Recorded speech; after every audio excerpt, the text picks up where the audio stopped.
Saudara Roy Suryo dan tim pembela aktivis ulama (TPUA) bersedia menghadiri undangan gelar perkara khusus di Bareskrim untuk mengecek asli tidaknya ijazah Presiden ke-7 Republik Indonesia Joko Widodo. Namun mereka menolak dipanggil Polda Metro Jaya hari ini untuk mengklarifikasi soal tudingan ijazah Jokowi palsu. Polemik soal ijazah Presiden ke-7 RI Joko Widodo terus berlanjut. Penuding ijazah Jokowi palsu, Roy Suryo menolak memenuhi undangan Polda Metro Jaya untuk diklarifikasi hari ini. Roy menyebut secara hukum undangan dari Polda Metro Jaya itu tidak perlu dihadiri. Namun Roy menyebut ingin hadir di gelar perkara khusus Bareskrim untuk meneliti langsung ijazah Jokowi.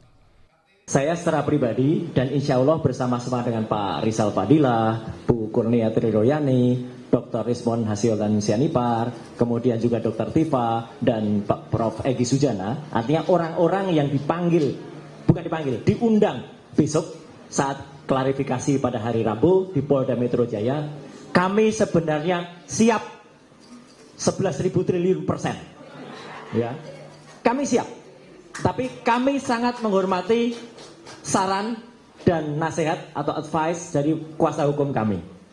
Karena secara hukum memang itu tidak perlu dihadiri. Tapi kami siap, penegasan kami siap ini untuk menjelaskan bahwa kami menolak kalau besok ada narasi miring yang mengatakan kami ini mangkir. Kami justru lebih siap lagi pada hari Kamis lusa untuk membantu atau untuk membersamai tim pembela ulama dan aktivis dalam rangka gelar perkara khusus. Kuasa hukum Roy Suryo CS menyebut ada 2 panggilan berturut-turut dari kepolisian.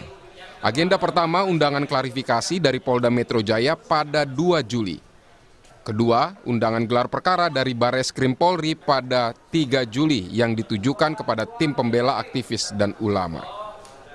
Kuasa hukum merasa Roy Suryo CS tak perlu memenuhi panggilan Polda Metro karena tak sesuai KUHAP. Sementara untuk gelar perkara khusus di Bareskrim, kuasa hukum berharap tidak hanya diikuti tokoh TPUA Egy Sujana dan Rizal Fadilah, melainkan juga melibatkan Roy Suryo dan Rismon Sianipar sebagai pakar untuk memeriksa langsung ijazah Jokowi. Dan undangan klarifikasi itu memang sudah diterima klien kami, Pak Rizal Fadilah, yang sebenarnya juga diterima oleh Bang Egy Sujana, karena Bang Egy Sujana juga klien kami. Undangannya tanggal 3 Juli 2025, yakni hari Kamis. Jadi maraton nih, hari Rabu diundang klarifikasi, hari Kamis diundang Bareskrim untuk gelar perkara khusus. Ada permohonannya sudah jelas, kami ya mengajukan permohonan, di situ ada Bang Rizal Fadilah, ada Bang Azamkan, juga ada ahli-ahli yang kami harapkan ikut meneliti dokumen yang selama ini diperiksa oleh Bareskrim, yakni Dr. Roy Suryo dan Dr. Rismon Hasiolan. Sebelumnya Polda Metro Jaya menyebut sedang mengumpulkan fakta dan juga meminta keterangan setidaknya 7 ahli. Setelah lengkap, Polda bakal melakukan gelar perkara dugaan berita bohong dan pencemaran nama baik Joko Widodo. Penyelidik itu sedang mengumpulkan fakta-fakta, ada beberapa barang bukti yang juga sudah diamankan oleh tim penyelidik. Fakta-fakta ini kemudian dikumpulkan sehingga menjadi peristiwa yang utuh. Nanti akhirnya dilakukan gelar perkara. Kapan gelar perkaranya? Ini pertanyaan beberapa wartawan selalu seperti itu. Nanti setelah faktanya utuh dikumpulkan, baru dilakukan gelar perkara untuk menentukan apakah peristiwa yang sedang didalami ini ada dugaan tindak pidana atau tidak. Kepolisian diharapkan bisa bergerak cepat mengakhiri polemik soal ijazah milik Jokowi. Semua pihak harus tunduk pada proses hukum yang berlaku. Tim Liputan Kompas TV. Saudara Roy Suryo dan TPUA hanya bersedia mengikuti gelar perkara khusus di Bareskrim Polri dan menolak undangan Polda Metro Jaya untuk diklarifikasi soal ijazah Jokowi.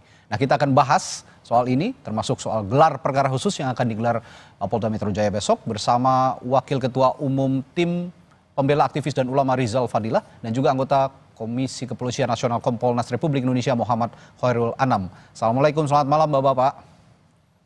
Waalaikumsalam warahmatullahi wabarakatuh. Selamat malam. Baik. Selamat malam, Assalamualaikum, sehat selalu. Baik, saya ke Pak Rizal dulu. Pak Rizal, saya konfirmasi soal gelar perkara khusus di Bareskrim. Itu sebenarnya siapa saja yang diundang dan memang akan datang semuanya ya besok ya? Ya, yang diundang di situ Ketua TPUA, Prof. Egy Sujana dalam kurung TPUA. Nah, kalau tidak bisa boleh dan atau wakil, gitu kan? Ada dan atau berarti dan itu bisa jumlah lebih dari satu, gitu kan? Kalau mau alternatif ya ataunya. Nah, insya Allah dari sisi TPUA tentu saja samping ketua, wakil ketua atau beberapa sekjen yang memang pada waktu itu yang memohon gelar perkara itu saya tanda tangan dengan sekjen Pak Azam Khan gitu. Jadi itu akan hadir. Kemudian kami sudah buat surat hari ini supaya juga bisa dihadiri oleh Dr. Roy Suryo dan Dr. Rismon ya, karena sejak awal ketika kita melakukan keberatan atas pengumuman Dirtipidum yang menghentikan penyelidikan itu sudah kita ajukan bahwa kami ingin mengajukan dua ahli itu gitu, Dr. Roy Suryo dan Dr. Rismon Sianipar, karena keduanya itu menjadi sumber dari dasar pengaduan kita ke pihak Bareskrim gitu. Jadi itu diajukan gitu, dan kemarin pada waktu ketemu dengan Biro Wasidik juga itu disampaikan kembali dan menjadi catatan gitu. Tapi sampai sekarang keduanya belum mendapatkan surat undangan. Namun TPUA tetap mengajukan gitu kan, bahwa di samping TPUA, wakil ketua dan sekjen dan mukibir itu ditambah dengan Dr. Roy Suryo dan Dr. Rismon Sianipar. Begitu, Pak. Oke, jadi dua nama itu Pak Roy Suryo dan Pak Rismon ini diajukan sebagai ahli. Kalau Anda bicara tadi seperti itu ya, Pak Rizal? Ya, oleh TPUA, karena oleh TPUA. selama ini juga data-data yang kita masukkan ke pihak Bareskrim itu adalah hasil kajian kedua ahli itu. Oke, tapi apa kalau Roy Suryo atau Pak Rismon ini nggak ikut, apa hasil gelar perkara khususnya ini nanti bakal ditolak atau bagaimana? Kok Anda yakin sekali bahwa dua ahli ini harus dihadirkan dalam gelar perkara khusus gitu, Pak Rizal? Oh iya, karena sampai adanya proses penyelidikan itu bukti-bukti yang kita masukkan antara lain bukti-bukti dari kedua ahli ini gitu, sehingga berjalan gitu proses penyelidikan. Dan kita sudah mengajukan, katakanlah dalam penyelidikan itu keduanya harus ikut diminta keterangan gitu. Tapi kok ternyata tidak ada gitu keterangan dari keduanya, tidak pernah diminta, tiba-tiba dihentikan saja penyelidikan. Oleh karena itu opsinya adalah ya sudah, kita akan masukkan kedua nama ini untuk kalau gelar perkara khusus dikabulkan. Nah, sekarang gelar perkara khusus dikabulkan begitu, Pak. Ini saya ingin menegaskan juga atau sekaligus Anda juga bisa menjelaskan. Kalau dalam kasus hukum biasanya kan gelar perkara biasa begitu. Nah, ini yang diajukan oleh TPUA ini kan gelar perkara khusus. Bisa dijelaskan nggak sih kenapa, apa yang dimaksud dengan gelar perkara khusus yang diminta oleh TPUA ini dan mengapa penggugat menilai ini diperlukan begitu dalam kasus ini?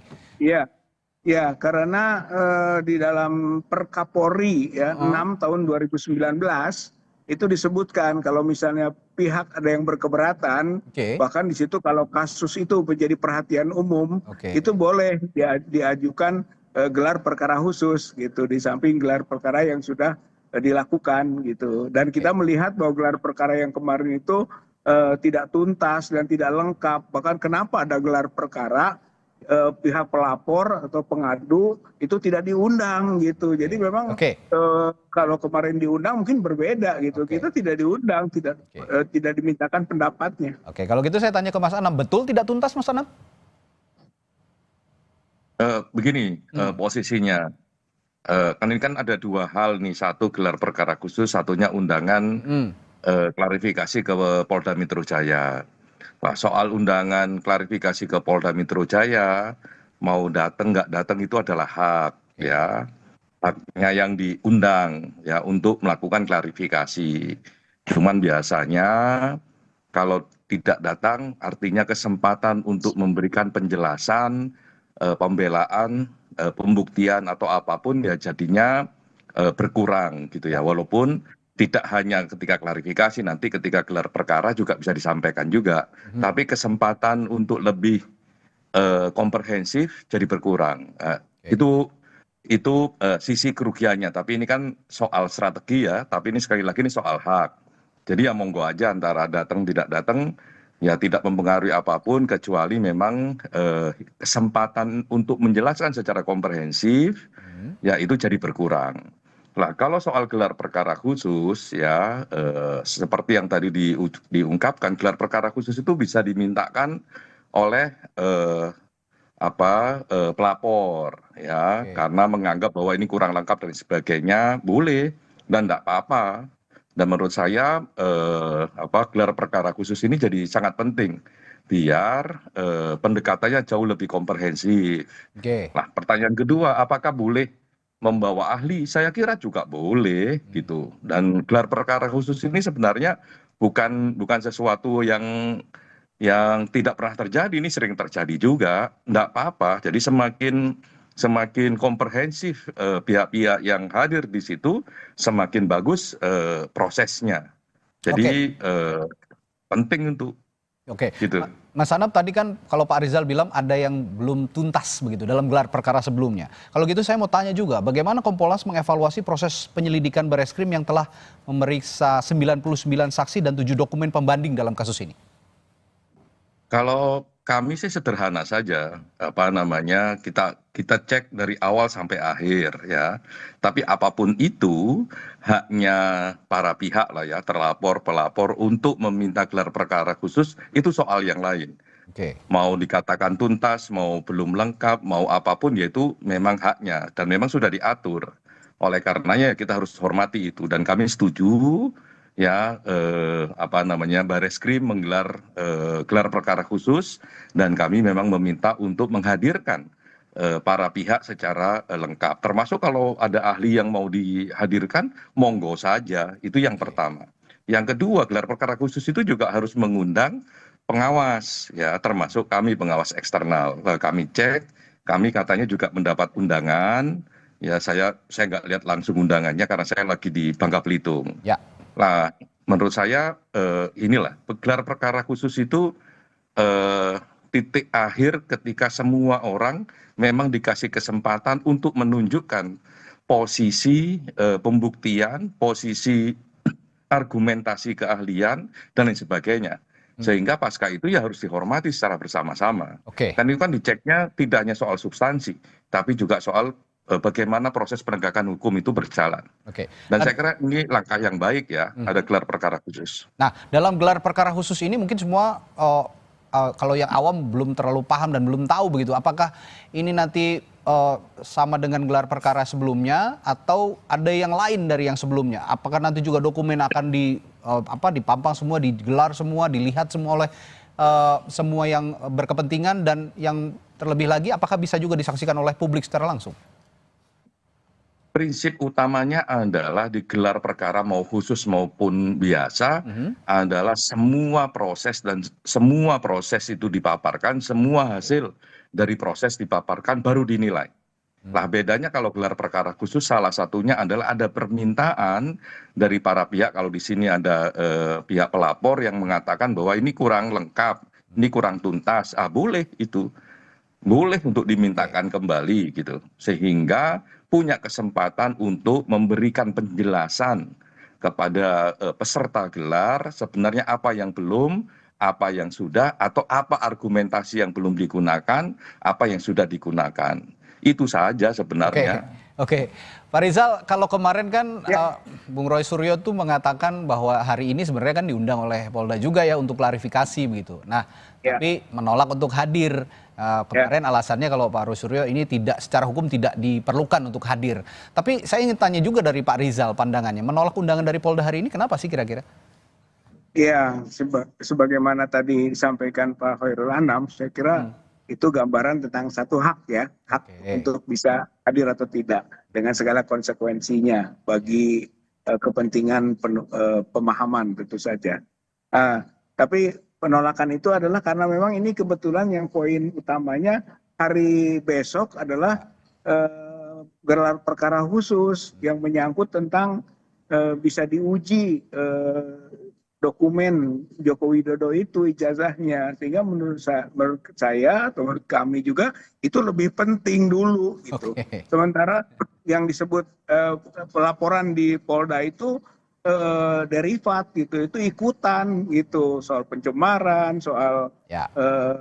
ujaran kebencian, bohong, itu kan ikutan dari yang dianggap kita melakukan tuduhan yang tidak sesuai atas status ijazahnya. Jadi yang lebih pokok seharusnya adalah yang Besok. ijazah dulu itu. Ya. Jadi itu Oke. sebetulnya yang paling poin utamanya. Jadi jangan dulu yang derivatnya dulu, baru jangan yang derivatnya pokok. dulu. Yang pokok dulu gitu. Ya. Jadi kalau kata Mas Anam tadi sempat nyinggung juga, ini bagian dari strategi hukum gitu ya Pak Rizal ya? Ya saya kira itu boleh saja kita melakukan langkah-langkah yang kira-kiranya sesuai dengan aturan hukum juga gitu. Kalau strategi juga harus berbasis aturan hukum, nggak bisa seenaknya. Iya. Oke. Yang paling penting silakan. sebenarnya begini, kesempatan untuk menjelaskan pembelaan oleh siapapun ya yang dituduh dan kesempatan melakukan pembelaan terhadap apapun yang dilaporkan itu juga penting. Termasuk juga penting juga mengkontestasi dengan apa yang dilakukan oleh kepolisian, apa yang sudah didapat, caranya bagaimana Oke. dan sebagainya. Oke. Sehingga itu lebih komprehensif dan saya kira langkah positif dengan gelar perkara khusus ini ya penting untuk dimanfaatkan oleh semua pihak. Nah itu poinnya, termasuk Oke. nanti Ya. kami akan cek Kompolnas kalau diundang pasti akan datang. Nah, terakhir ke Mas Anam, dalam gelar perkara khusus, bagaimana kepolisian harusnya meyakinkan prosesnya sehingga tidak ada lagi pertanyaan soal gugatan begitu? Kalau selama ini kan masih ada pertanyaan-pertanyaan soal itu gitu lah dari pihak kepolisian. Kalau di gelar perkara khusus kan semua pihak diundang, ya toh, ya disitulah berkontestasi, ya apa argumennya, ada nggak buktinya, apa langkahnya, atau kalau ahli ada nggak argumentasinya, ada nggak konsepnya dan sebagainya, itu semuanya diuji oleh peserta gelar. Lah oleh karenanya memang semua pihak harus mempersiapkan secara baik sehingga memang pertemuan gelar perkara khusus itu jadi tuntas. Lah pertanyaannya gini, apakah boleh gelar perkara khusus itu diumumkan di publik? Saya kira karena ini masih proses bagian dari proses penegakan hukum di Undang-Undang Informasi Publik memang dibatasi. Kalau itu dibuka semua nanti merugikan banyak pihak, ya, dan itu mengganggu proses penegakan hukum. Tapi kalau pertanyaannya, apakah hasilnya bisa diumumkan? Saya kira harus diumumkan ke publik, biar publik juga mendapatkan informasi seterang-terangnya.